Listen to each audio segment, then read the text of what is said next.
वो देखो लंगड़ी आ गई। मैं क्लास से बाहर निकली तो सामने ही महक अपनी सहेलियों के साथ खड़ी मेरी तरफ इशारा करके बुलंद आवाज़ करके बोली थी। मैं उन्हें नज़रअंदाज करके आगे बढ़ गई। लंगड़ी, अरे ओ लंगड़ी, कहाँ जा रही हो? मैंने अपने पीछे महक की टोंटिंग आवाज़ सुनी और लड़कियों की दबी दबी हंसी सुनी तो मुझे बेहद गुस्सा आया, लेकिन मैं कोई जवाब दिए बिना ही खामोशी से अटक अटक कर चलती रही।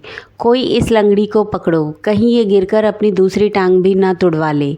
महक की आवाज़ के साथ ही लड़कियों के ग्रुप का ठहाका सुनकर मेरा दिमाग घूम गया। मैंने सामने पड़ा पत्थर उठाया और पीछे मुड़कर उसको दे मारा। मेरा निशाना पक्का था। पत्थर ज़ोर से उसके माथे पर जा लगा। उसने एक ज़ोरदार चीख मारी और माथे पर हाथ रख के नीचे बैठ गई। उसके माथे पर एक बड़ा सा गोला पड़ चुका था। सारी लड़कियां दांतों तले उंगली दबाए ये मंजर देखने में मसरूफ़ थी। शायद किसी को यह अंदाज़ा नहीं था कि मेरी तरफ से महक की बदतमीज़ी का जवाब इस तरह मिलेगा। वो हैरत से कभी मुझे देखती तो कभी महक को। जल्दी ही ये खबर मैडम रिद्धिमा तक भी पहुंच चुकी थी। फ़ौरन ही मैडम के ऑफिस में हम दोनों को बुलाया गया। महक बड़े ज़ोर और शोर से मेरी शिकायत लगाने में मसरूफ़ थी, जैसे सारी गलती मेरी ही थी। मैडम, इसने पहले मुझे लंगड़ी कहा, मेरा मजाक उड़ाया, इसीलिए मुझे भी गुस्सा आ गया और मैंने इसे पत्थर दे मारा। मेरा ऐसा कोई इरादा नहीं था, लेकिन पहल इसी की थी। मैंने भी सब हकीकत मैडम को बता दी। मैडम ने हम दोनों को काफ़ी डांट लगाई और महक को क्लास में भेजने के बाद मुझे ज़्यादा डांटा था। मैडम का कहना था कि मेरी गलती ज़्यादा थी, क्योंकि महक ने तो मुझे सिर्फ ज़ुबान से लंगड़ी कहा था, लेकिन मैंने उसको हाथ से चोट पहुंचाई थी, जबकि मुझे भी ज़ुबान से ही जवाब देना चाहिए था। मैं खामोश हो गई। मैं मैडम को कैसे बताती कि ज़ुबान से दी हुई चोट हाथ से दी हुई चोट से कहीं ज़्यादा होती है। महक की चोट तो दिखाई दे गई, लेकिन जो ज़ख्म मेरे दिल पर लगा था वो किसी को दिखाई नहीं दिया था। मैडम को मेरी खामोशी से लगा कि शायद मैं शर्मिंदा हूँ, इसीलिए उन्होंने मुझे क्लास में वापस जाने को कह दिया था। मेरा नाम गुंजन है। मेरा ताल्लुक़ एक मिडिल क्लास फैमिली से है। पापा सरकारी नौकरी करते थे। 4 बहन भाइयों में मेरा नंबर दूसरा था। मेरा एक ही भाई था जो हम सब बहनों में सबसे छोटा था। मेरी बाकी बहनें और भाई बिल्कुल सेहतमंद और नॉर्मल थे, जबकि मुझे बचपन में ही पोलियो हो चुका था। मम्मी बताती थी कि मैं 2 साल की थी जब मुझे तेज़ बुखार हुआ था। 2 दिन बाद बुखार तो उतर गया, लेकिन मैं चल नहीं पा रही थी। जब भी मैं चलने की कोशिश करती, धम्म से नीचे ज़मीन पर गिर पड़ती। मम्मी परेशान होकर मुझे डॉक्टर के पास लेकर भागी थी। डॉक्टर ने बताया कि मुझे पोलियो हो गया है। 1 साल तक लगातार मेरा इलाज होता रहा। इतने लंबे समय तक इलाज जारी रखना मुश्किल तो था, लेकिन पापा ने कभी मेरे इलाज में कमी नहीं आने दी। बल्कि पापा ने तो मुझे नीम हकीम को भी दिखाया। हकीम ने मेरी टांग की मालिश के लिए एक तेल दिया था। 1 साल तक तो मम्मी बाकायदा मेरे पाँव की मालिश करती रही और जो एक्सरसाइज डॉक्टर ने बताई वो भी करवाती रही। लगातार इलाज और एक्सरसाइज से ये फ़ायदा हुआ कि अब मैं चलने लगी थी। सिर्फ टखने के पास हल्का सा लंग बाकी था और चलते हुए पैर मुड़ जाता था। हम सबके लिए ये भी गनीमत था कि कम से कम किसी की मोहताज तो नहीं थी और ना ही अपने काम के लिए मुझे किसी पर डिपेंड करना पड़ता था। मैं अपने सारे काम खुद ही कर लिया करती थी। अपनी बीमारी के चलते मैं बचपन से ही बहुत हताश थी। लोगों की बातों और तानों ने मुझे हीनता का शिकार बना दिया था। बहनों के अलावा मेरी कोई दोस्त नहीं थी, क्योंकि बच्चे मेरे साथ खेलने के बजाय मेरा मजाक उड़ाते और मुझे लंगड़ी कहकर बुलाते। इसीलिए मैंने बाहर जाकर खेलना बंद कर दिया था। मैं लोगों के ताने और नफ़रत बहुत अच्छे से महसूस करने लगी थी, मगर मैं क्या कर सकती थी? आखिर मैं किस किस की ज़ुबान पकड़ती? महक मेरी ही क्लास में पढ़ती थी। उसकी गिनती बदतमीज़ लड़कियों में होती थी, जिन्हें किसी के एहसास की कोई परवाह नहीं होती। महक के साथ उसकी 7-8 सहेलियों का ग्रुप होता, जो सब की सब उसी की तरह बदलिहाज थी। मुझे जलील करने का कोई मौका हाथ से नहीं जाने देती और हर वक्त मेरा मजाक उड़ाती। कुछ अरसा तो मैंने बर्दाश्त किया, लेकिन महक की बदतमीज़ी दिन ब दिन बढ़ती जा रही थी। फिर मैंने भी ईंट का जवाब पत्थर से देना शुरू कर दिया। आखिर मुझे स्कूल में 4 साल गुजारने थे। कब तक मैं उसका नेगेटिव बिहेव बर्दाश्त कर सकती थी? आज उसने मेरा मजाक उड़ाया तो मैंने भी उसे पत्थर खींच के मारा था। महक को उस दिन के बाद से काफ़ी सबक मिल गया था। घर आकर मेरा ज़्यादा वक्त किताबों के साथ गुजरता, क्योंकि लंगड़ेपन की वजह से ज़्यादा खेलकूद नहीं कर सकती थी। कोई दोस्त भी नहीं थी, इसीलिए किताबों को ही अपना दोस्त बना लिया। मैं क्लास के हर टेस्ट में अच्छे नंबर हासिल करती। सारी टीचर्स मुझसे बहुत खुश थी। क्लास में मेरी हर रोज़ तारीफ़ होती, तो धीरे धीरे लड़कियों ने भी मेरी तरफ दोस्ती का हाथ बढ़ाना शुरू कर दिया। ऐसे ही वक्त पर लगाकर गुजरता रहा और मैं स्कूल ख़त्म करके कॉलेज में आ गई। कॉलेज की ज़िंदगी स्कूल लाइफ से बहुत अलग थी। यहाँ हर कोई अपने काम से काम रखता था। मैं खूब पढ़ना चाहती थी, लेकिन पापा हम बहनों की शादी जल्दी करने के हक़ में थे। हम 3 ऊपर तले की बेटियाँ थीं और दिखने में एक जितनी लगती थी। 3 बेटियों की शादी करना आसान काम नहीं था, इसीलिए पापा फ़िक्रमंद थे। पापा चाहते थे कि जल्दी से जल्दी बेटियों के फ़र्ज़ से मुक्त हो जाएं। मैंने कभी अपनी शादी के बारे में नहीं सोचा। बचपन से ही मेरे हालात ऐसे थे कि मैं अपनी शादी और घर बसाने के ख्वाब आँखों में नहीं सजा सकती थी, और ना ही मैं शादी करना चाहती थी। इसीलिए शादी के बारे में सोचकर मैं कुछ बेचैन हो गई। मगर बहनों की शादी तो होनी थी। इसी मकसद के तहत घर में मेहमानों के आने का सिलसिला शुरू हो गया। बड़ी बहन का रिश्ता तो जल्दी ही तय हो गया। लड़के की फैमिली भी अच्छी थी, देखे भाले लोग थे, इसीलिए पापा ने मामूली सोच विचार के बाद हाँ कर दी। दीदी घर और हमें छोड़कर जाने की वजह से काफ़ी उदास थी, लेकिन हम सब खुश थे और दीदी की शादी की तैयारियों में मगन हो गए। मैं दीदी की शादी में बहुत दिल से तैयार हुई थी। ये हमारे घर की पहली खुशी थी। बहनों और कज़न्स ने कहा था कि मैं बहुत अच्छी लग रही हूँ, मगर फंक्शन में मौजूद लोगों ने उस मौके पर भी मुझे खुश नहीं रहने दिया।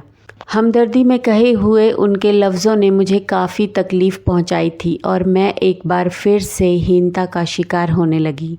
खैर, दीदी की विदाई हो गई थी। कुछ समय घर में दीदी की कमी शिद्दत से महसूस हुई, मगर आहिस्ता आहिस्ता ज़िंदगी नॉर्मल हो गई।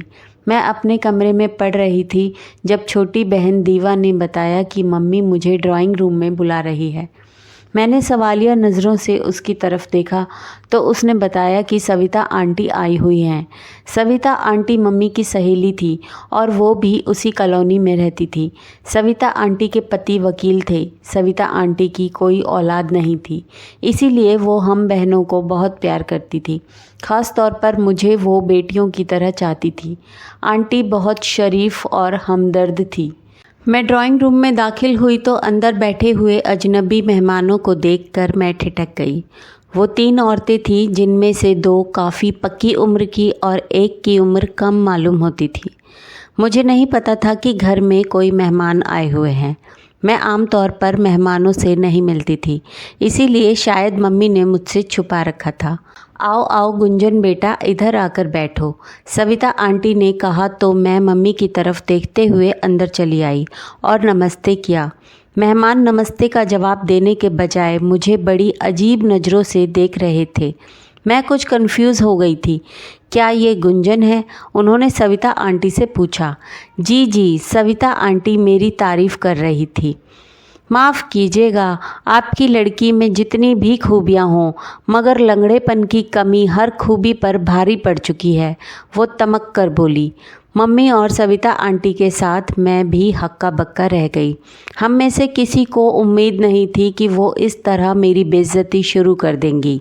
सविता आंटी ने दबे लफ्ज़ों में उन्हें अपने अल्फाज पर गौर करने को कहा तो वे औरतें उनके ही गले पड़ गई। क्या आपने हमें लंगड़ी लड़की दिखाने के लिए बुलाया था? जब आपकी लड़की में जिस्मानी नुक्स था तो आपने हमें बुलाया ही क्यों? क्या आपको नहीं मालूम कि हमारा भाई किस कदर खूबसूरत और काबिल है? हम उसके लिए ऐसी लड़की क्यों देखेंगे? हम तो उसके लिए खूबसूरत बीवी लेकर आएंगे जिसमें कोई कमी ना हो। हमें रिश्ते के लिए बुलाने से पहले आपको एक नज़र अपनी लड़की को भी देख लेना चाहिए था। उनकी ज़ुबान जहर उगल रही थी। मैं अपनी जगह पर सुन्न हो गई। बचपन से लेकर आज तक बहुत से लोगों ने मुझे बहुत कुछ कहा, मगर वो औरतें मेरे ही मुंह पर इतने तंज कर रही थी जैसे मैं कायनात की सबसे बदसूरत लड़की हूँ। मेरी आंखों में आंसू आ गए।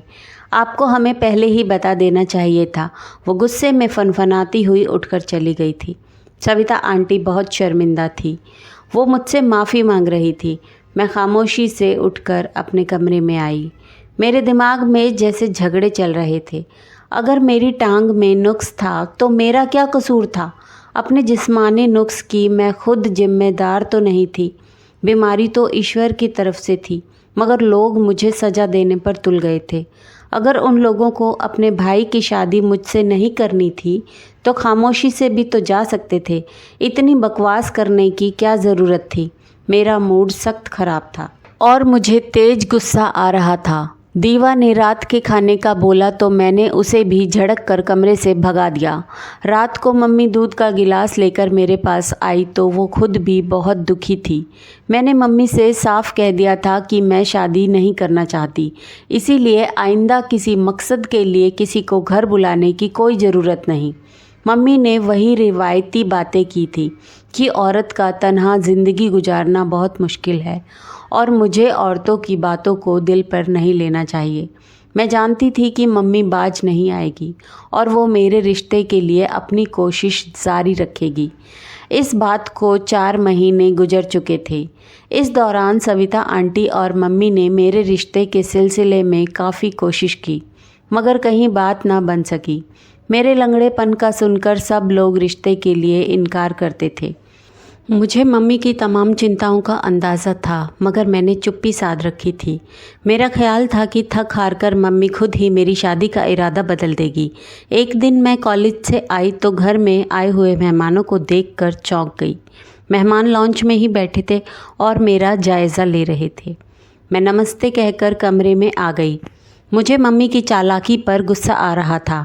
मम्मी ने जानबूझकर उन्हें इस टाइम बुलाया था ताकि मेरा उनसे सामना हो जाए। मेरे पीछे मम्मी भी कमरे में आ गई और नरम लहजे में मुझसे कहने लगी कि मैं कुछ देर के लिए मेहमानों के पास बैठ जाऊं।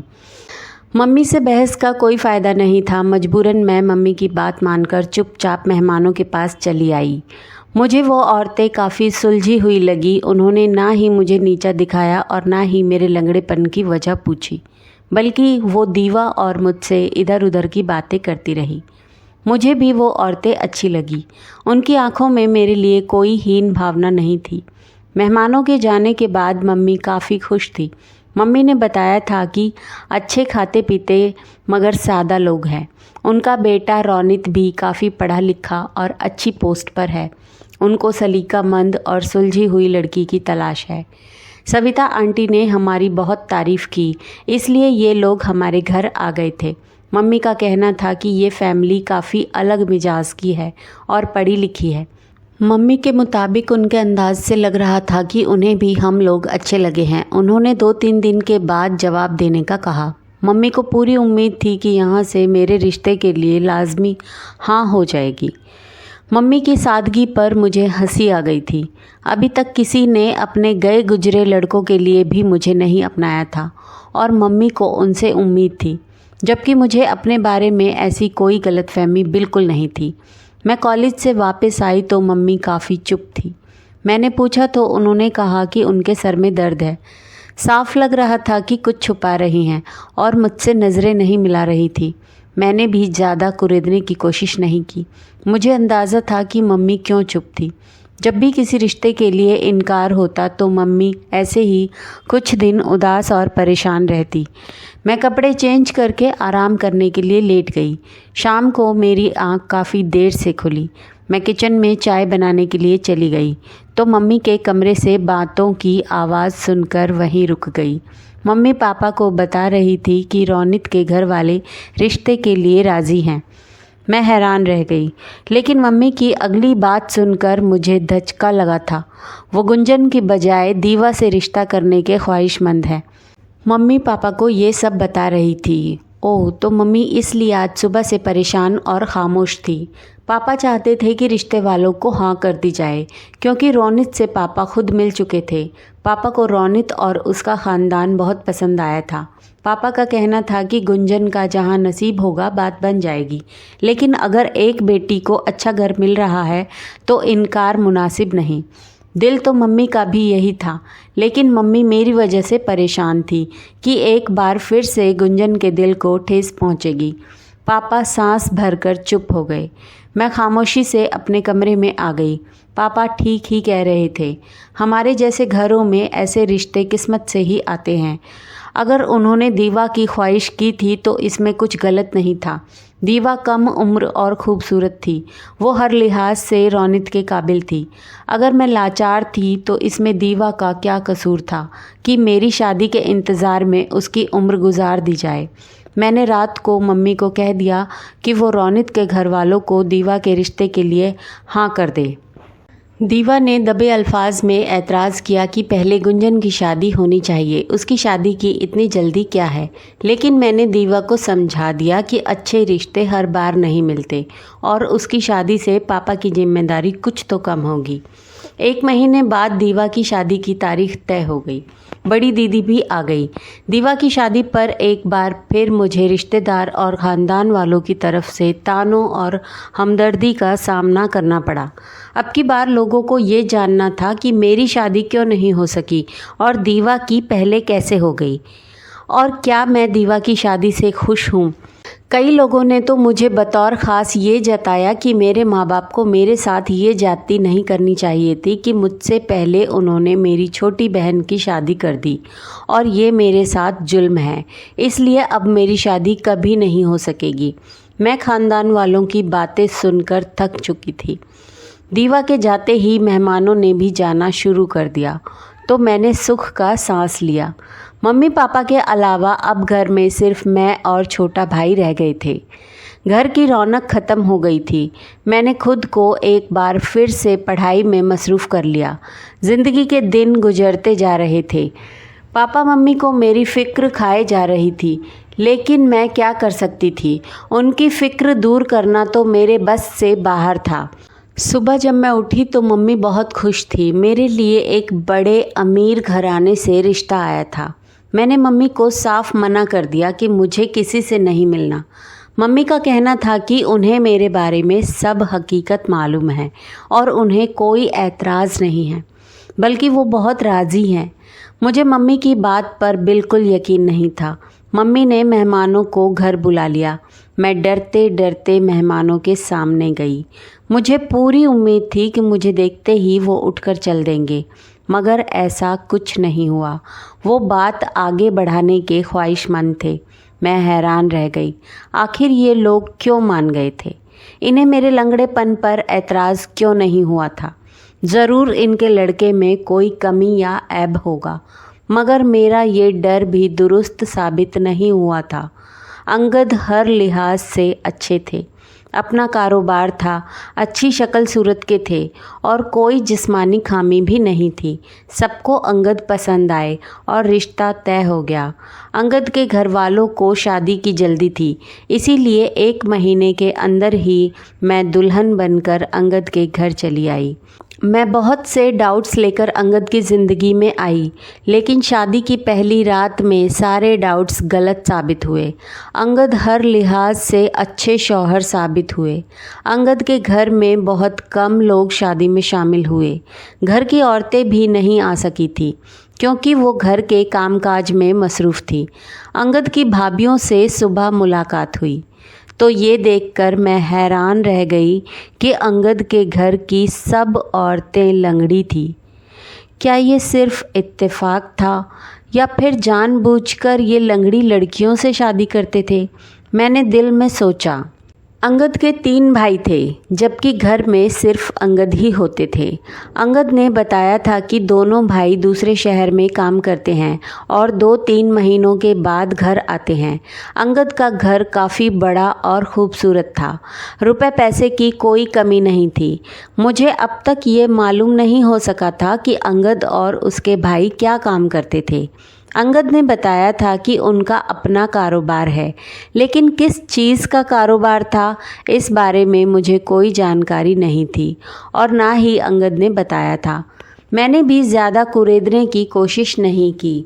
अंगद की तीनों भाभियों की कोई औलाद नहीं थी, क्योंकि मैंने घर में कोई बच्चा नहीं देखा। मैंने उनसे बच्चों के बारे में पूछा तो वो ठंडी सांस भरकर खामोश हो गई थी। अक्सर कोई एक भाभी शाम को घर से बाहर चली जाती और फिर रात को ही वापस आती। अगर मैं पूछती तो कहती कि वो बाज़ार गई है। मुझे सब कुछ अजीब सा लगता था।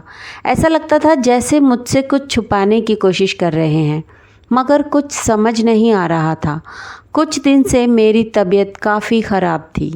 अंगद को पता चला तो मुझे डॉक्टर के पास ले आया। डॉक्टर ने मेरा चेकअप करके खुशखबरी सुना दी कि मैं माँ बनने वाली हूँ। मैं बहुत खुश थी। हम डॉक्टर के कमरे से बाहर निकल आए, तभी अचानक अंगद को याद आया कि उसका मोबाइल डॉक्टर के कमरे में रह गया है। मुझे वहीं रुकने का इशारा करके वो फ़ोन लेने के लिए कमरे में चला गया।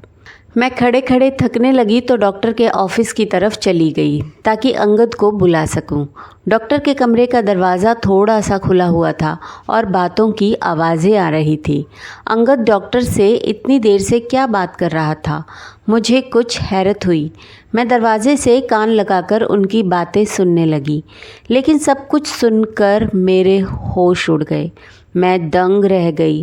अंगद डॉक्टर को कह रहा था कि उसे लंगड़ी बेटी चाहिए, लिहाजा कोई ऐसी दवाई दे कि लंगड़ी बेटी पैदा हो। डॉक्टर का कहना था कि इस काम के बहुत पैसे लगेंगे, क्योंकि ऐसी दवाई किसी स्टोर से नहीं मिलेगी, बल्कि डॉक्टर को खुद इंतज़ाम करना पड़ेगा और अब सख्ती की वजह से रिस्क बहुत ज़्यादा है। इस तरह की दवाइयाँ रखना और इस्तेमाल करना जुर्म है। इसमें ख़तरा भी बहुत है, लिहाजा मुँह मांगी रकम देनी होगी। मगर अंगद कह रहा था कि जितनी रकम पहले दी थी उतनी ही रकम अदा कर दी जाएगी, मगर काम परफेक्ट होना चाहिए। उनकी बातों से ऐसा लग रहा था कि वो डॉक्टर अंगद को पहले से जानते हैं और अंगद उससे पहले भी ये काम करवा चुका है। मैं जल्दी से भागकर अपनी जगह वापस आ गई, मगर इस खुलासे के बाद मेरी हालत काफ़ी ख़राब हो गई और मुझे समझ नहीं आ रहा था कि क्या करूं। अंगद की इस हरकत ने मुझे हिला के रख दिया और मुझे अंगद से बहुत खौफ महसूस हो रहा था। कुछ देर में अंगद वापस आ गया। वो मेरा चेहरा देखकर चौंक गया। क्या हुआ, तुम्हारा चेहरा क्यों पीला हो रहा है? उसने पूछा। तो मैंने थकान का बहाना कर दिया। हम लोग घर वापस आ गए। मैं बहुत घबरा गई। मैंने अंगद पर कुछ भी जाहिर नहीं किया। मुझे अंगद से नफ़रत महसूस हो रही थी। क्या कोई बाप ऐसा भी कर सकता है कि वो अपनी ही औलाद को अपाहिज करना चाहता हो? लेकिन ऐसा क्यों कर रहा है, मुझे समझ नहीं आ रही थी। एक अपंग इंसान की तकलीफ़ क्या होती है, मुझसे बेहतर कौन जान सकता था। सारी ज़िंदगी मैंने दुख और तकलीफ़ में गुजारी थी। मैं अपनी औलाद को मर के भी उस तकलीफ़ में नहीं डाल सकती थी। सारी रात मैं सो नहीं सकी। सुबह होने से पहले मैंने एक फ़ैसला कर लिया था। मैंने सुबह सवेरे कुछ ज़रूरी सामान लिया और मम्मी की तरफ आ गई। मैंने अंगद को बताया कि तबीयत ख़राब होने की वजह से मैं कुछ दिन मम्मी की तरफ गुजारना चाहती हूँ। अंगद ने हिदायत दी थी कि दवाई बाकायदा टाइम से इस्तेमाल करनी है। मैंने इस बात में सर हिला दिया। मम्मी की तरफ आते ही मैंने तुरंत दवाई को डस्टबिन में डाल दिया। मैं अंगद से पीछा छुड़वाना चाहती थी, मगर कैसे? अगर मैं किसी को अंगद की असलियत के बारे में बताऊंगी तो शायद कोई भी मेरी बात पर यकीन नहीं करेगा। मैं सोच में पड़ गई। मम्मी के घर मुझे सोचने का काफ़ी टाइम मिल गया। मुझे ये 9 महीने का टाइम किसी ऐसी जगह गुजारना था जहां अंगद मुझ तक ना पहुंच सके। मम्मी पापा के घर में मैं महफूज नहीं थी। अंगद ने मुझे वहां से लेकर जाना था। बहनों के घर भी नहीं जा सकती थी। मैं उनको किसी मुश्किल में नहीं डालना चाहती थी। मुझे ऐसी जगह जाना था जहां कोई मुझे ढूंढ ना सके। लेकिन पहले मुझे अस्पताल जाना था ताकि किसी और डॉक्टर से चेकअप करवा कर दवाई ले सकूं, क्योंकि मुझे काफ़ी कमज़ोरी महसूस हो रही थी। मैं सरकारी अस्पताल चली गई। मैं डॉक्टर के कमरे की तलाश में थी। तभी मुझे अंगद दिखाई दिया। मैं अंगद को देखकर डर गई थी कि कहीं वो मेरा पीछा करते हुए यहाँ तक तो नहीं पहुँचा, मगर वो एक कमरे में दाखिल हो गया था। मैं जल्दी से दरवाज़े पर पहुँची मगर दरवाज़ा बंद था। मैं घूमकर कमरे की पिछली साइड पर बनी खिड़की की तरफ आ गई। मैं दीवार से टेक लगाकर इस तरह खड़ी हो गई जैसे सुस्ताने के लिए खड़ी हूँ। कमरे से बातों की मध्यम आवाज़ सुनाई दे रही थी। मैं गौर से सुनने लगी। अंगद कह रहा था कि इस बार कारोबार में उम्मीद से ज़्यादा मुनाफा हुआ है। औरत और बच्चों को लोग भीख भी ज़्यादा देते हैं और अगर बच्चे लाचार हों तो भीख 4 गुना ज़्यादा बढ़ जाती है। ऐसे बच्चों की ज़रूरत अब काफ़ी बढ़ गई है। उसके भाई को भी दूसरे शहर में ऐसे बच्चों की ज़रूरत है। इसीलिए अगवाशुदा बच्चों को 1-2 दिन तक अपाहिज करना होगा, क्योंकि ज़ख्म भरने में वक्त लगेगा। इसीलिए बच्चे जल्द ही अपाहिज हो जाएं तो अच्छा है, ताकि जल्दी ही भीख मंगवाने के लिए उन बच्चों का इस्तेमाल किया जाए। अंगद डॉक्टर से कह रहा था कि तमाम ज़रूरी दवाइयाँ और सामान खरीदकर साथ ले आना। बच्चों के अंग काटने के दौरान कोई बच्चा मरना नहीं चाहिए, वरना बड़ा नुकसान हो सकता है और वो किसी झंझट में नहीं पड़ना चाहता। मुझ में तो जैसे खड़े होने की ताकत नहीं बची थी। मैंने जल्दी से रिक्शा लिया और घर वापस आ गई। सब कुछ मेरे सामने आ चुका था। अंगद और उसके ख़ानदान वालों का पेशा इतना गंदा था जिसको वो अपना कारोबार कहता था।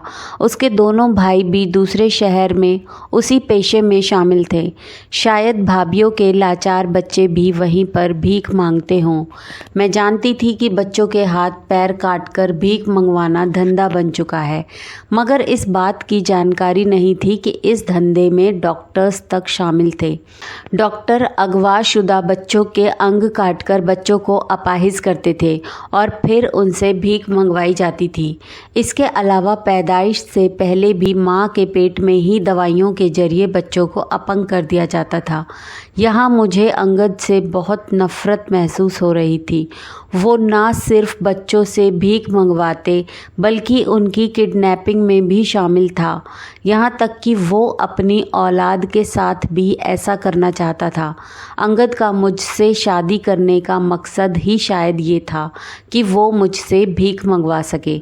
शायद कुछ टाइम बाद वो मुझे भी उन कामों में शामिल कर देता। मैं तो सिर्फ ये समझ रही थी कि अंगद को शायद कोई पर्सनल प्रॉब्लम है, इसीलिए वो अपनी बच्ची के साथ ऐसा करवाना चाहता है। इसीलिए मैं सोच रही थी कि 9 महीने का वक्त कहीं छुपकर गुजार दूं और बच्ची के पैदा होते ही वापस आकर अंगद को मना लूँगी। लेकिन ये तो कुछ और ही कहानी थी। क्या अंगद जैसे दरिंदे और मुजरिम को छोड़ना सही था, जो पता नहीं कितने बच्चों की ज़िंदगी बर्बाद कर चुका था और ना जाने कितने घरों को उजाड़ चुका था? मगर मैं भी क्या कर सकती थी। मुझे पूरा यकीन था कि पुलिस भी इस मामले में शामिल होगी और अंगद का ही साथ देती होगी। इसीलिए मैं पुलिस के पास भी नहीं जा सकती थी। अंगद फ़ोन करके मुझे घर बुला रहा था, मगर मैं 2 दिन से लगातार टाल रही थी। कुछ सोचकर मैं सविता आंटी के घर चली आई। सविता आंटी मुझे देखकर हैरान रह गई, क्योंकि मैं पहली बार उनके घर आई थी। मैंने सारी कहानी उनके पति को कह सुनाई। वो हैरान रह गए। सविता आंटी के पति एक जाने माने वकील थे और बड़े बड़े लोगों के केस लड़ चुके थे। उनके काफ़ी बड़े बड़े लोगों से ताल्लुकात थे। वो अंगद को किसी कीमत पर नहीं छोड़ना चाहते थे। अंकल ने पुलिस से बात करने की बजाय सीधा कमिश्नर से बात की। कमिश्नर के हुक्म पर पुलिस ने अंगद के घर छापा मारा। अंगद को गिरफ्तार कर लिया गया। अंगद के घर से काफ़ी सबूत भी मिल गए थे। वो कमरा भी मिल चुका था जहां बच्चों के अंग काटे जाते थे। एक कमरे में अगवाशुदा बच्चे भी बेहोशी की हालत में मिले थे। ये वही बच्चे थे जिनके अंग काटकर अंगद उनको अपाहिज करने वाला था। मीडिया ने सब तस्वीरें हासिल कर ली थी। अंगद के घर को सील कर दिया गया। अंगद पुलिस की ज़्यादा मार बर्दाश्त नहीं कर सका और उसने बहुत जल्द सारे जुर्म का न सिर्फ इकरार किया बल्कि अपने साथ जुर्म में शामिल लोगों की भी निशानदेही कर दी। ये एक बहुत बड़ा नेटवर्क था जिसकी जड़ें कई शहरों में फैली हुई थी। धड़ाधड़ गिरफ्तारियां हो रही थी। अगवाशुदा बच्चों को उनके घरवालों के हवाले किया जा रहा था। मीडिया भी इस मामले की पूरी कवरेज कर रहा था। सब लोगों को पता चल चुका था कि ये एक शातिर गिरोह है जो बच्चों को अगवा करने के बाद लाचार करके उनसे भीख मंगवाता है। तमाम गवाह और सबूत मिल चुके थे। अंगद और उसके ग्रुप के लोगों को लंबी सज़ा हुई थी। मैं फिर से पापा के घर मौजूद थी। मम्मी बहुत दुखी थी मगर मैं खुश थी क्योंकि मैंने न सिर्फ अपने बच्चे की बल्कि बहुत से बच्चों की ज़िंदगी बर्बाद होने से बचा ली थी। 9 महीने बाद मैंने खूबसूरत बच्ची को जन्म दिया। बच्ची सेहतमंद और मुकम्मल थी। मैंने खुदा का शुक्र अदा किया। मैंने अंगद से खुला के लिए अदालत में केस दायर कर दिया। बहुत जल्द मुझे खुला मिल गई। मैंने अपनी ज़िंदगी अपनी बच्ची के नाम कर दी और अब बाकी की पूरी ज़िंदगी शादी ना करने का फ़ैसला किया था। तो दोस्तों, कैसी लगी हमारी आज की कहानी कमेंट करके हमें ज़रूर बताइए और साथ ही साथ ये भी बताइए कि क्या गुंजन ने अंगद को सज़ा दिलवाकर सही किया या नहीं, या फिर उसे माफ़ करके और समझा बुझाकर अपनी ज़िंदगी आगे चला सकती थी। और दोस्तों, चैनल को लाइक और सब्सक्राइब ज़रूर कर लीजिए प्लीज़ और ज़्यादा से ज़्यादा शेयर कीजिए। Thank you.